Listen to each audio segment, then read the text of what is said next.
serta nilai masyarakat tempat ia menjadi anggota, dan pembentukan sikap untuk berperilaku sesuai dengan tuntutan dan perilaku masyarakat.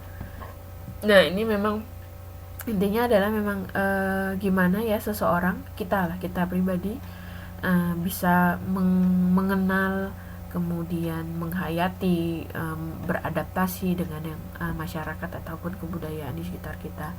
Nah, proses ini akan tentunya bertahap ya, gak semuanya dalam satu waktu, tapi memang akan terus menerus, terus juga perlahan-lahan, dan pastinya berlanjut ya, mulai dari kita lahir sampai nanti akhir hayat nanti. Terus nih menurut Suryono Sukanto, sosialisasi itu proses sosial tempat seorang individu mendapatkan pembentukan sikap atau berperilaku sesuai dengan perilaku orang-orang di dalam kelompoknya. Nah, proses sosialisasi ini paling dasar dari masa anak-anak. Nah, ingat nggak dulu pas masih anak-anak, teman-teman sekalian, waktu masih kecil, masih anak-anak, apa sih yang diajarkan oleh orang tua kita, atau siapa, dari nggak semua ini namanya sebentar dulu. Jadi kalau di sini disebutkan ada namanya menurut George Herbert Mead ini ada namanya preparatory stage, jadi tingkat persiapan ya. Ini yang melakukan biasanya di lingkungan keluarga, orang tua, kakak adik, atau kakek nenek gitu ya. Proses meniru pada usia awal. Nah, ini kan kadang ya tentu kalau misalnya masih kecil, bayi gitu ya, balita, nggak inget banget ya nggak inget banget gimana caranya. Tapi kemarin pas saya pulang ke Indonesia, saya ngerasain gimana ketika ibu saya coba mendidik ponaan saya, cucunya, maksudnya cucu pertama di keluarga kami itu kan anaknya mbak saya gitu. Nah, saya ngeliat ponaan saya itu gimana ibu saya mencoba mendidik ponaan saya nih, ini masih umur 3 tahun gitu. Jadi saya ngerasain bahwa dulu agak lupa ingat dulu kalau pola ibu ketika mendidik ponaan saya tuh hampir sama dengan saya dulu, gimana caranya gitu. Wah, kok pengen cepat punya anak. Wah, boleh nggak apa-apa, ini kita persiapan ilmunya dulu sambil nyari suami ya. boleh. Nah, ini memang pas saya membaca ini memang rasain banget ya tentang ilmu parenting ya, ilmu tentang menjadi orang tua itu luar biasa pentingnya. Mungkin bukan masalah ngomongin jodoh aja ya tadi ya nyari bojo gitu, tapi yang jauh lebih panjang lagi adalah tadi ya, kalau misalnya sudah punya anak kayak gitu, itu banyak sekali yang proses-proses transfer ilmu, transfer nilai dan norma yang kita ajarkan gitu ya buat anak-anak kita nanti. Nah, jadi memang untuk masa anak-anak ini sangat penting sekali ya. Bahkan kan kalau ingat iklan susu, iklan susu itu masa anak-anak itu adalah masa keemasannya mereka, karena sebagai bentuk dasar ataupun sifat dasar atau pemahaman dasar mereka tentang hidup itu kan otomatis akan selalu ditiru dari keluarga gitu ya. Jadi makanya penting sekali gitu ya Pak, untuk mendampingi anak-anak gitu. Saya jadi ngerasain oh ya gitu ya sambil belajar parenting ini. Terus ada namanya play stage gitu ya, jadi masa bermain. Jadi kalau tadi masa anak-anak tadi, kalau masih bayi banget, masih kecil kan masih terbatas ya, masih cuma di keluarga aja. Nah, ini kalau dia sudah agak gede, dia bisa masuk ke lingkungan yang lebih luas. Nah, ini udah mulai ke lingkungan tetangga, dia udah mulai menirukan peran-peran tertentu, udah mainnya udah macam-macam gitu ya. Iya, 2 tahun sudah mulai kira-kira udah mulai ya ditiru-tiruin gitu, niru artis siapa niru penyanyi siapa gitu udah mulai. Nah, ini kemudian ada namanya proses di masa remaja. Anak-anak zaman sekarang ya Syahrini. Nah, itu tadi makanya termasuk kenapa pola pendidikan, pola yang lain-lainnya untuk proses nilai dari seseorang anak gitu ya, itu lingkungan sekitarnya akan berpengaruh, mulai dari tadi nggak cuma tetangga, termasuk juga media. Jadi kalau misalnya tadi bilang kok anak-anak zaman sekarang udah mulai kenal Syahrini atau artis-artis atau mungkin hal-hal lain yang mungkin belum sesuai dengan umurnya, itu mereka sudah mulai mengetahui itu karena memang proses tadi ya, nilai itu kan menular ya tadi. Mudah sekali menular. Nah itu makanya buat ibu-ibu dan calon ibu, ini ibu-ibu semuanya di sini ya, mbak-mbak semua, calon ibu semua di sini ya, atau sudah ibu-ibu. Oh ada suara motor, maaf ya, ini memang kamar saya di pinggir jalan, dan ini jendelanya saya buka biar nggak panas. Oke. Terus nah ini kalau tadi masa remaja ini mulai ini ya, lebih tinggi teknik bermain perannya daripada anak-anak gitu. Jadi mulai niru seseorang yang diidolakan. Terus prosesnya, pola menirunya ini ya, dikatakan itu paling optimal. Proses menirunya itu ketika masa remaja. Makanya kalau dipikir-pikir, kalau ada yang beranggapan bahwa remaja tuh udah gede terus bisa dia belajar sendiri, itu justru kalau menurut saya pribadi dari materi ini tuh justru malah salah ya. Justru malah masa paling rentan itu juga ketika remaja, karena kan dia melewati masa puber gitu ya, dia mulai berkembang baik secara fisik maupun secara mental. Nah ini makanya disebutkan di sini mengalami situasi krisis ya. Jadi kalau misalnya teman-teman pernah lihat nih di TV banyak sekali ya perilaku di kalangan remaja masa kini, macam-macam lah. Mulai dari yang dulu saya ingat tuh kasus anak di bawah umur yang dia bawa mobil, kemudian kecelakaan gitu ya. Kemudian ada juga kemarin saya pas pulang pas di Jakarta tuh sore-sore ngeliat anak-anak pada tawuran. Nah ini juga hal-hal yang misalnya memang umur mereka tuh masa-masa krisis ya. Kenapa?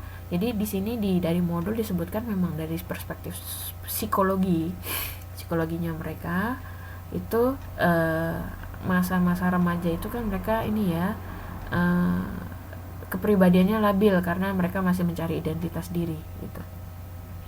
Kemudian mereka temperamen gitu ya, keras, agresif, atau malah ada yang murung dan suka menyendiri. Terus ada mudah tersinggung, sukar mengendalikan diri, terus mudah terpengaruh juga, baik itu secara positif maupun negatif. Terus rasa ingin tahunya itu memang besar ya, mencoba hal-hal yang baru gitu.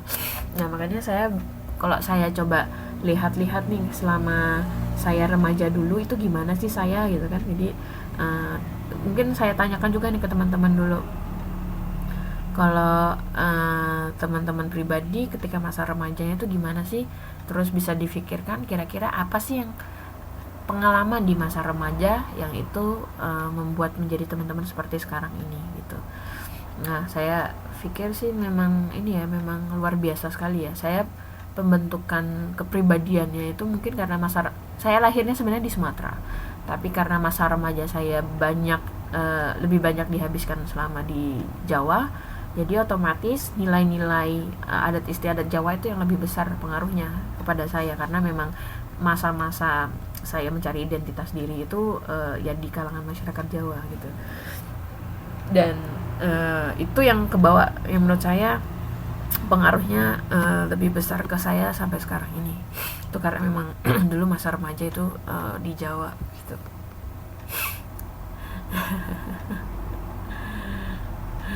Gitu. Terus nih proses sosialisasi masa dewasa nih. Ini jadi kalau masa dewasa dianggap itu sudah bisa menyelaraskan dan menyelesaikan diri dengan pola yang ada di masyarakat tempat ia hidup tinggal. Jadi kalau dewasa dia dianggap sudah matang ya, sudah paham, sudah punya pegangan yang mantap apa yang dia yakini, yang dia pegangan, dan apa yang dia yakini itulah ketika nanti sudah dewasa, sudah berkeluarga, itu nanti akan diwariskan untuk generasi berikutnya. Jadi di dalam keluarga. Jadi nanti dia membentuk sebuah keluarga, dan disitulah sebagai tempat untuk belajar anak-anaknya nanti gitu. Iya. Jadi memang ini prosesnya akan terus berulang ya. Kalau dulunya kita sebagai objeknya, ya benar, sebagai objeknya, sebagai anak-anak yang kita belajar nilai-nilai gitu ya, mulai dari kecil sampai remaja sampai dewasa yang kita pelajari dari sekitar kita. Terus proses ini akan bergulir gitu ya ketika kita menjadi seorang yang dewasa, kita yang akan menyebarkan nilai-nilai itu untuk generasi berikutnya, termasuk misalnya nggak cuma anak sendiri lah, mungkin dengan ponaan atau dengan misalnya guru dengan anak muridnya. Itu termasuk ya proses sosialisasi penyampaian nilai-nilai gitu.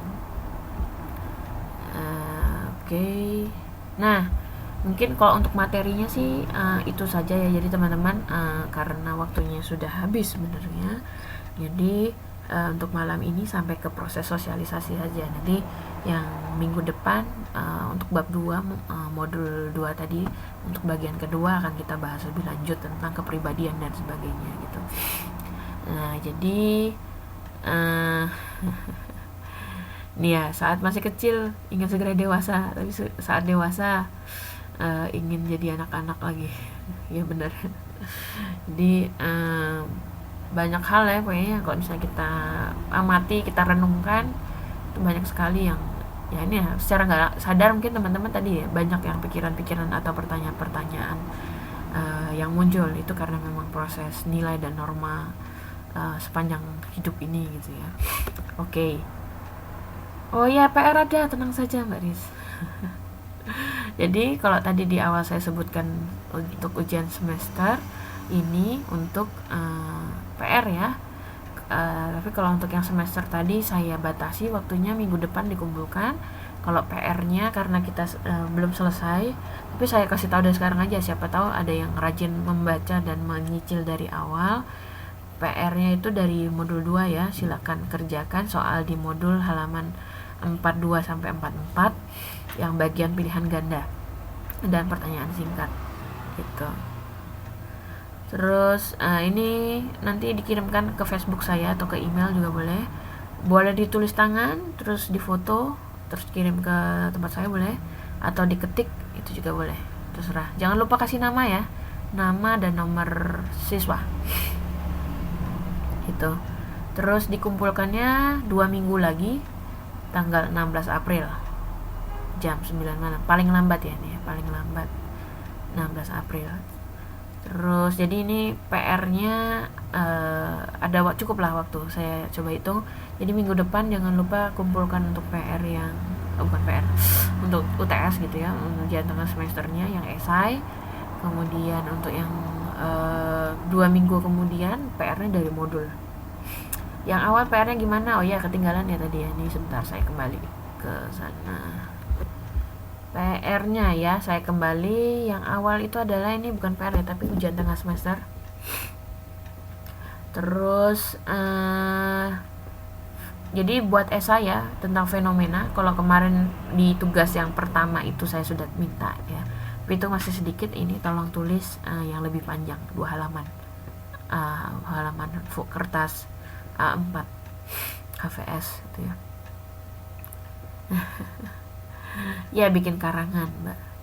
Jadi karangannya tapi bukan ngarang ya, bukan cerpen, tapi fakta yang ada di teman-teman lihat di sekelilingnya nanti dikombinasikan dengan apa yang teman-teman sudah pelajari di bab 1 dan bab 2. Silakan tadi misalnya ada alasan teman-teman beranggapan pendapat bahwa masyarakat Taiwan tuh seperti ini. Nah, teorinya tuh gimana? Teorinya berdasarkan di modul gitu. Silakan. Topiknya apa? Topiknya tentang fenomena sosial, norma dan nilai sosial yang ada di lingkungan masyarakat Taiwan. Silakan lihat mulai dari permasalahannya apa ya. Misalnya yang lagi rame apa ya? Ya coba teman-teman lihat misalnya yang lagi rame di Taiwan apa, terus dianalisa ya, kira-kira pertama-tama dulu, bukan dianalisa dulu, latar belakangnya kenapa kalian milih kejadian itu, kemudian baru dijelaskan fenomenanya, disesuaikan dengan teori gitu. Demo ya boleh Mbak, misalnya kemarin yang demo ini ya, yang aksi bunga matahari itu saya ingat yang bunga matahari dong gitu. Ini cuma 2 halaman saja kok. Ini anggaplah sebagai latihan menulis tiap hari. Ya bagi yang senang nulis diary tinggal dikelola